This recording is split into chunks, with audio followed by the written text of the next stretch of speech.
Hi friends, இன்றைக்கி நம்ம ரொம்ப டேஸ்டியான எல்லாத்துக்குமே ஃபேவரேட்டான முட்டைக்கோஸ் பொரியல் தாங்க பண்ண போகிறோம். இதோட டேஸ்ட்டு பார்த்திங்கன்னா கல்யாண வீட்டில் எப்படி இருக்கும் அதே மாதிரி இருக்குங்க டேஸ்ட்டு. கண்டிப்பாக உங்கள் வீட்டில் இதே மெத்தடில் ஒரு முறை ட்ரை பண்ணுங்கள். வாங்க ஃப்ரெண்ட்ஸ், இப்போ நம்ம அந்த பொரியல் எப்படி செய்யலாம்னு சொல்லி பார்க்கலாம். வீடியோவை ஸ்கிப் பண்ணாமல் எண்டு வரைக்கும் பாருங்கள், அப்போ தான் ஸ்டெப் பை ஸ்டெப் எப்படி பண்ணுறதுன்னு தெரியும். அதுக்கு முன்னாடி இது வரைக்கும் நீங்கள் என்னோட சேனலை சப்ஸ்கிரைப் பண்ணலைன்னா சப்ஸ்கிரைப் பண்ணிவிட்டு பக்கத்தில் இருக்க பெல் ஐக்கானையும் கிளிக் பண்ணிக்கோங்க. இந்த வீடியோ பிடிச்சிருந்தா ஒரு லைக் பண்ணுங்கள். வாங்க இப்போ வீடியோக்குள்ளே போகலாம். நான் ஒரு 1/2 கிலோ முட்டைக்கோஸ் எடுத்து வச்சுருக்கேன். அதை நல்லா வாஷ் பண்ணிவிட்டு சின்ன சின்னதாக கட் பண்ணி எடுத்து வச்சுருக்கேன். ஒரு 100 கிராம் பாசிப்பருப்பு எடுத்து வச்சுருக்கேன். இதையும் நல்லா வாஷ் பண்ணிவிட்டு எடுத்து வச்சுருக்கேங்க. இப்போ இந்த பாசிப்பருப்பையும் முட்டைக்கோசையும் நம்ம வேக வச்சிடலாம். நான் வந்து கரெக்டாக அளவு தண்ணி வச்சு வேக வைக்க போகிறேங்க. உங்களுக்கு கேஸ் ஆகும் அப்படின்னா நீங்கள் பாசிப்பருப்பு தனியாக முட்டைக்கோஸ் தனியாக வேக வச்சுக்கோங்க. முட்டைக்கோஸ் தனியாக வேக வச்சு அதை வடிகட்டிடுங்க. நான் அதில் உள்ள சத்துக்கள் போயிடும் அப்படிங்கிறதுக்காக கரெக்டாக அளவு தண்ணி வச்சு வேக வைக்க போகிறேன். நான் ஒரு 400 ml தண்ணி சேர்த்துருக்கேன். இப்போ நம்ம இதை அடுப்பில் வச்சு வேக வச்சுக்கலாம்.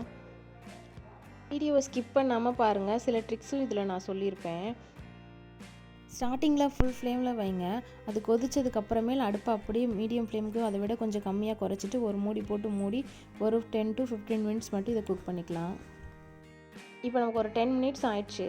இப்போ நான் எடுத்து கலந்து கொடுக்குறேன். இப்போ பாருங்கள், நம்மளுக்கு கொஞ்சம் தண்ணி இருக்குது. இது சீக்கிரமாகவே வெந்துடும். நம்மளுக்கு ரொம்ப நல்லா வேகணும்னு அவசியம் இல்லை. ஒரு 70% வெந்தால் போதும். பாருங்கள், இந்த அளவுக்கு வெந்திருக்கு. இன்னும் ஒரு 5 minutes நம்ம குக் பண்ணிக்கலாம். இப்போ 5 minutes ஆயிடுச்சு. இப்போ இதில் சப்போஸ் இப்போயும் நமக்கு தண்ணி இருக்குதுன்னு தெரிஞ்சிச்சுன்னா நீங்கள் கொஞ்சம் நேரம் ஃபுல் ஃப்ளேமில் வச்சுட்டிங்கன்னா அந்த தண்ணி இழுத்துருங்க. தண்ணியை வடிகட்டி வேஸ்ட் பண்ணாதீங்க, அதில் உள்ள சத்துக்கள் அதுலேயே போயிடும். நீங்கள் இந்த மாதிரி கரெக்டாக அளவு தண்ணி வச்சு வேக வச்சுக்கோங்க. சப்போஸ் கீழே பார்த்து கேஸ் ஆகிறவங்க மட்டும் முட்டைக்கோஸ் தண்ணியை நீங்கள் வடிகட்டிக்கோங்க. பருப்பு தண்ணியெல்லாம் முட்டைக்கோஸ் தண்ணியை தனியாக வேக வச்சு. இப்போ நம்மளுக்கு பாருங்கள், கொஞ்சம் கூட தண்ணி இல்லாமல் கரெக்டாக ரெடி ஆகிடுச்சு பாருங்கள். கொஞ்சம் தண்ணி இருக்கிற மாதிரி இருந்தால் அதுவும் நம்ம தாளிக்கும் போது சரியாயிடும். இப்போ நான் ஒரு கடாய் வச்சுருக்கேங்க. அதில் எண்ணெய் சேர்த்துட்டு கொஞ்சம் கடுகு சேர்த்துக்கிறேன். இந்த கடுகு வெடித்ததுக்கப்புறம் கருவேப்பிலை சேர்த்துக்கிறேன். கருவேப்பிலை நல்லா பொரிஞ்சதுக்கப்புறமேல் நம்ம வெங்காயம் சேர்த்துக்கலாம். நான் ஒரு முழு வெங்காயத்தை கட் பண்ணி எடுத்து வச்சுருக்கேங்க. பெரிய வெங்காயம், நீங்கள் சின்ன வெங்காயம் கூட சேர்த்துக்கலாம். இப்போ நம்ம வெங்காயத்தை இதில் சேர்த்துக்கலாம். இதை நல்லா கலந்து கொடுங்க.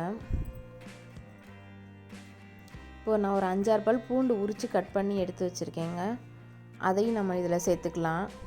கேஸ் ஆகிறவங்க இதோட கொஞ்சம் பெருங்காயம் கூட நீங்கள் சேர்த்துக்கோங்க.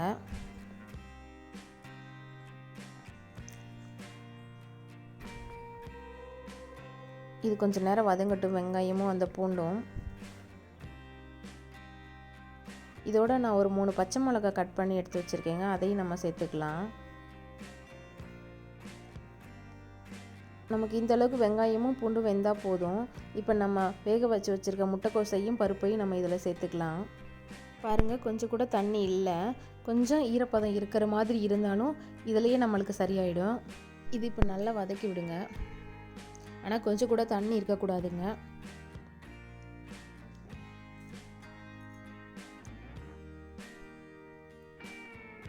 இதை நல்லா கலந்துக்கலாம். அந்த வெங்காயம், பூண்டு, பச்சை மிளகா இதெல்லாம் நமக்கு ஒன்றா செய்கிற மாதிரி நல்லா கலந்துக்கலாம். உங்களுக்கு இந்த பொரியல் பிடிச்சிருந்தா ஒரு கமெண்ட் பண்ணுங்கள். பாருங்கள், நமக்கு எல்லாம் சேர்ந்துருச்சு. இப்போ நம்ம உப்பு சேர்க்கலை இது வரைக்கும். நம்ம இப்போ உப்பு சேர்த்துக்கலாம். தூள் உப்பு சேர்த்துக்கோங்க. நான் ஒரு 1/2 டீஸ்பூன் உப்பு சேர்த்துருக்கேன். நீங்கள் செக் பண்ணிவிட்டு அதுக்கப்புறமேல் வேணால் உப்பு பத்தலைன்னா சேர்த்துக்கோங்க. முதலே அதிகமாக சேர்த்து ரொம்ப உப்பாக்கிடாமல். இப்போ எல்லாமே நல்லா படுற மாதிரி நல்லா கலந்து கொடுங்க.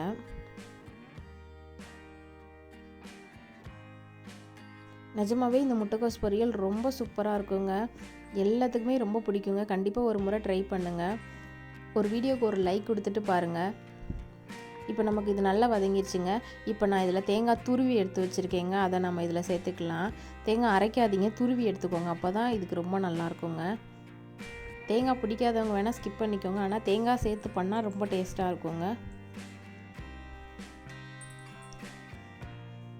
இப்போ அடுப்பை நம்ம அணைச்சிடலாம். தேங்காய் சேர்த்த உடனேவும் இப்போ இதை நல்லா கலந்துக்கலாங்க. அவ்வளோதாங்க, நம்மளோட டேஸ்டியான முட்டைக்கோஸ் பொரியல் ரெடி ஆயிடுச்சு. கண்டிப்பாக உங்கள் வீட்டில் இருக்கிறவங்களுக்கு செஞ்சு கொடுங்க. இது ரொம்ப பிடிக்குங்க. இதோட டேஸ்ட் அப்படியே நீங்கள் கல்யாண வீட்டில் சாப்பிட்ற மாதிரியே இருக்கும்.